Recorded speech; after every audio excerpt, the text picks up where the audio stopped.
Meta എന്ന് പറയണം. ഭയങ്കര സംഭവമാണ്. ഞാനൊരു ഭയങ്കര സംഭവം എന്ന് എനിക്ക് തോന്നുന്നത് വാർത്തയൊക്കെ വായിച്ചിട്ട്. ഞാൻ എഴുതി കൊടുക്കുന്ന സാധനങ്ങളൊക്കെ മെറ്റ റിലീസ് ഓർഡർ ക്യാൻസൽ ചെയ്യാന്ന് പറഞ്ഞാൽ ഞാൻ ആകെ മെറ്റയ്ക്ക് കൊടുത്തിരിക്കുന്നത് നമ്മൾ ഇത് വന്ന ഉടനെ തന്നെ CMO കേരളം എന്ന ഔദ്യോഗിക ഇൻസ്റ്റാഗ്രാം പേജിൽ ലഭ്യമാക്കി തന്നെ, നേരത്തെ ഉണ്ടായിരുന്നത് ലഭ്യമാക്കി തന്നെ എന്ന് പറഞ്ഞിട്ട് റിക്വസ്റ്റ് കൊടുത്തിട്ടുണ്ട് എൻ്റെ ഓഫീസിൽ നിന്ന്. 2 മാസമായിട്ട് ഇത് ശരിയാക്കി തന്നിട്ടില്ല ഇതുവരെ. ഞാൻ പറഞ്ഞിട്ടാണ് എൻ്റെ സാധനം മുഴുവൻ മെറ്റ റിലീസ് ചെയ്യണം പറഞ്ഞത്. നിങ്ങളൊക്കെ അതിങ്ങനെ വാർത്ത കൊടുക്കുക എന്നാണ്. നിങ്ങളൊന്ന് ആലോചിച്ച് ഞാൻ പറഞ്ഞു കഴിഞ്ഞാൽ മെറ്റ റിലീസ് എൻ്റെ പോയിട്ടുണ്ട് 3 എണ്ണം. ഇത് ഒരുപാടെണ്ണം പോയിട്ടുണ്ട്. അതായത് ഈ ദൃശ്യമാധ്യമങ്ങളുടെ ഓൺലൈൻ ആളുകൾ വെച്ച കാര്യം. ഒന്ന്, ഞാൻ ഈ മത്സ്യത്തൊഴിലാളി മേഖലയിലുണ്ടായ വിഷയങ്ങളിൽ ഇടപെട്ടതിനെ അഭിനന്ദിച്ചുകൊണ്ട് തിരുവനന്തപുരം ആർച്ച് ബിഷപ്പ് കൊല്ലം രൂപതയുടെ 700-ാം വാർഷികത്തിൽ നടത്തിയ പ്രസംഗം പല നിങ്ങളുടെ ഓൺലൈൻ ചാനലുകളിലും വെച്ചു. അത് റിമൂവ് ചെയ്തു. അത് എന്നെ അഭിനന്ദിച്ചുകൊണ്ടായിരുന്നു. എൻ്റെ ഇടപെടലുകളും എന്നെ വിശ്വാസമുണ്ട് വളരെ ഇതാണെന്ന് പറഞ്ഞ് അദ്ദേഹം നടത്തിയ ഒരു പ്രസംഗം. ആ പ്രസംഗം ഓൺലൈൻ ചാനലുകൾ കൊടുത്തത് റിമൂവ് ചെയ്തിട്ടുണ്ട്. ഞാൻ ഷിബു ബേബി ജോണും ഞാനും തമ്മിൽ ഒരുമിച്ച് ഗൗതം കൃഷ്ണയുടെ വീട്ടിൽ പോയത്, അത് ചില ചാനൽ കൊടുത്തത് അത് റിമൂവ് ചെയ്തിട്ടുണ്ട്. 3-ാമത് KCBC മുഖ്യമന്ത്രിക്ക് ഒരു പരോക്ഷ പിന്തുണയുമായി ദുരിതാശ്വാസ പ്രവർത്തനങ്ങളിൽ ആരും രാഷ്ട്രീയം പറയരുത് എന്ന് പറഞ്ഞ് വെച്ച എൻ്റെ കൂടി ഫോട്ടോ വെച്ചുകൊണ്ട് പോസ്റ്റ് ചെയ്ത ഈ സോഷ്യൽ മീഡിയ ദൃശ്യമാധ്യമങ്ങൾ സോഷ്യൽ മീഡിയയുടെ എല്ലാ റിലീസും ഇപ്പോൾ തെലങ്കാന മുഖ്യമന്ത്രിയുടെ ഇത് ചെയ്തിട്ടുണ്ട്, ആസാം മുഖ്യമന്ത്രി, ഞങ്ങളുടെ ഹിമാചൽ മുഖ്യമന്ത്രിയുടെ ചെയ്തിട്ടുണ്ട്. അതെന്താണ് മെറ്റ ചെയ്യുന്നതെന്ന് അറിയില്ല. ചാനലുകളുടെ പേരിൽ കൊടുത്തിരിക്കുന്ന കാര്യങ്ങൾ എനിക്കത് തിരിച്ച് വരുന്നതിൽ സന്തോഷമുള്ളൂ. കാരണം അങ്ങനെ ചെയ്യാൻ പാടില്ലല്ലോ, നാളെ എൻ്റെയും പോകില്ലേ. അല്ലാതെ ഞാനോ എൻ്റെ ഓഫീസോ പറഞ്ഞിട്ട് മെറ്റ നിങ്ങളൊക്കെ കൊടുക്കുന്ന ഓൺലൈൻ ചാനലിൽ കൊടുക്കുന്ന സാധനം റിമൂവ് ചെയ്യോ? ആ സ്വാധീനം എനിക്ക് മെറ്റയിലുണ്ടോ?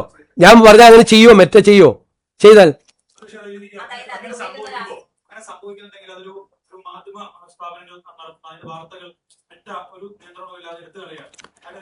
അതിന് നമുക്ക് ഇടപെടണം. നിങ്ങൾ ഇടപെടണം. നിങ്ങൾ അതിൻ്റെ അകത്ത് പരാതികൾ കൊടുക്കണം. അതിന്റെ കൂടെ സർക്കാർ നിൽക്കും. ഒരു സംശയം ആ കാര്യത്തിലില്ല.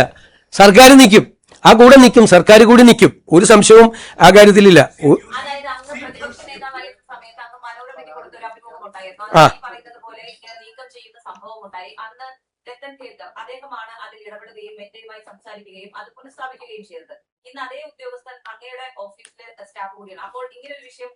അല്ല, പ്രതിപക്ഷ നേതാവായിരുന്ന ഞാൻ മനോരമ ന്യൂസിലെ കൊടുത്ത ഒരു പോസ്റ്റ് പോലീസിനെ ഉപയോഗിച്ചിട്ടാണ് അന്ന് റിമൂവ് ചെയ്തത്.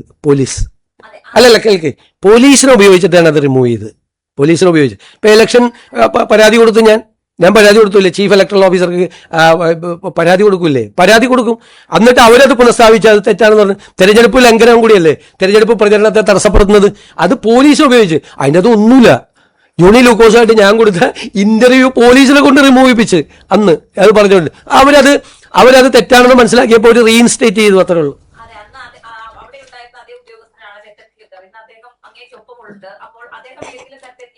രക്തം കേൾക്കണമെന്നും മെറ്റയായിട്ടൊന്നും ഇപ്പോൾ അത് ഒരു സ്ഥലത്തും സംസാരിച്ചിട്ടില്ല. എൻ്റെ ഓഫീസിലെ ഒരാളും ഞങ്ങളെ ഓഫീസിൽ പറഞ്ഞ മെറ്റ നിങ്ങളുടെയൊക്കെ റിമൂവ് ചെയ്യാണ്, നിങ്ങളെല്ലാം റിമൂവ് ചെയ്യാണ്. ഞാൻ പറയില്ല, എനിക്ക് അനുകൂലമായിട്ടുള്ള കാര്യം പ്ലീസ് ഞാൻ പറയുമല്ലേ മറുപടി, പ്ലീസ് ഞാൻ പറയുമല്ലേ, അങ്ങ് ചോദിച്ചതിന് ഞാൻ മറുപടി പറയല്ലേ. എൻ്റെ അടക്കമുള്ള എല്ലാം റിമൂവ് ചെയ്യാണ് മുഖ്യമന്ത്രിമാരുടെ പലരും.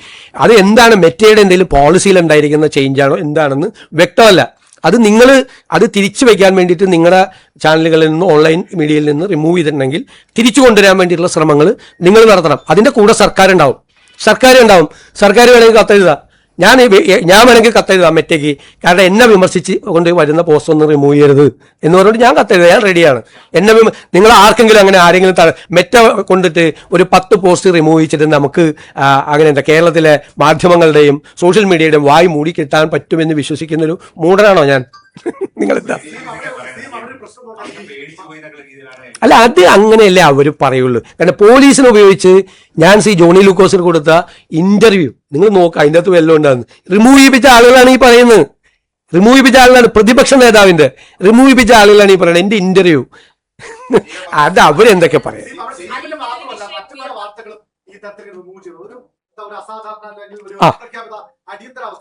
ഒരു അപ്രഖ്യാപിതമായ രീതിയിലാണ്. കാരണം മെറ്റയുടെ പോളിസി ചേഞ്ച്, മെറ്റ പ്രധാനമന്ത്രിയോട് മാപ്പ് പറഞ്ഞുള്ള വാർത്ത നമ്മൾ കണ്ടു. അതിനുശേഷമാണ് ഇത് ത്രൂ ഔട്ട് ഇന്ത്യയിലുണ്ട്, കേരളത്തിൽ മാത്രമല്ല. അതുകൊണ്ടാണ് ഞാൻ തെലങ്കാനയിലെ കാര്യം പറഞ്ഞത്, ഹിമാചൽ മുഖ്യമന്ത്രിയുടെ പറഞ്ഞത്. ഇങ്ങനെ പല സംസ്ഥാനങ്ങളിലും ഇതുമായിട്ട് ബന്ധപ്പെട്ട റിപ്പോർട്ടുകൾ വരുന്നുണ്ട്. നിങ്ങളിത് റിമൂവ് ചെയ്യപ്പെട്ട സ്ഥാപനങ്ങൾ അവർക്ക് പരാതിയാക്കി നമ്മളും പറയാം, നമ്മൾ അതിന്റെ കൂടെ നിൽക്കുക, സർക്കാർ അതിന്റെ കൂടെ നിൽക്കുക. നിങ്ങളിപ്പോൾ എനിക്കെതിരെ ഇട്ടിരിക്കുന്ന സംഭവങ്ങൾ പോലും പുനഃസ്ഥാപിക്കണമെന്ന് ഞാൻ ആവശ്യപ്പെടാം. എനിക്കൊരു ബുദ്ധിമുട്ടുമില്ല. അത് വന്നാൽ അല്ലെങ്കിലും പറയണല്ലേ. അല്ലല്ല, പോലീസ് ഇതുമായിട്ട് യാതൊരു അല്ല അത് അവർ ചെയ്യുന്നതല്ല, അവിടെ നിന്ന് ചെയ്യുന്നതല്ല. അവരോടാണ് നമ്മൾ ആവശ്യപ്പെടുന്നത്. അവരാണ് ഇതിന്റെ അതോറിറ്റി, അവർക്ക് മാത്രമേ ഇത് റിമൂവ് ചെയ്യാൻ പറ്റുള്ളൂ. ഉറപ്പാണ്, അതല്ലേ സർക്കാർ ഇടപെടാന്നല്ലേ ഞാൻ പറഞ്ഞത്. നിങ്ങൾ കൂടി വേണം, നിങ്ങൾ നീക്കം ചെയ്ത ആളുകൾ പരാതി കൊടുക്കണം. കാരണം നിങ്ങളാണ് അഗ്രീവ്ഡ് പാർട്ടി. ഇത് നീക്കം ചെയ്ത സ്ഥാപനങ്ങളാണ്. അവർ പരാതി കൊടുക്കണം. അവർ പരാതി കൊടുത്താലേ നിലനിൽക്കുള്ളൂ. നമ്മൾ അതിന് പിന്തുണ കൊടുക്കുക. എന്റെ ഇടയ്ക്ക് എന്നെ വിമർശിച്ചുകൊണ്ടിട്ടിരിക്കുന്ന പോസ്റ്റുകളടക്കം തിരിച്ചിടണം എന്നുള്ളത് നമ്മൾ കത്ത് കൊടുക്കുക. ഒരു പ്രശ്നമില്ല.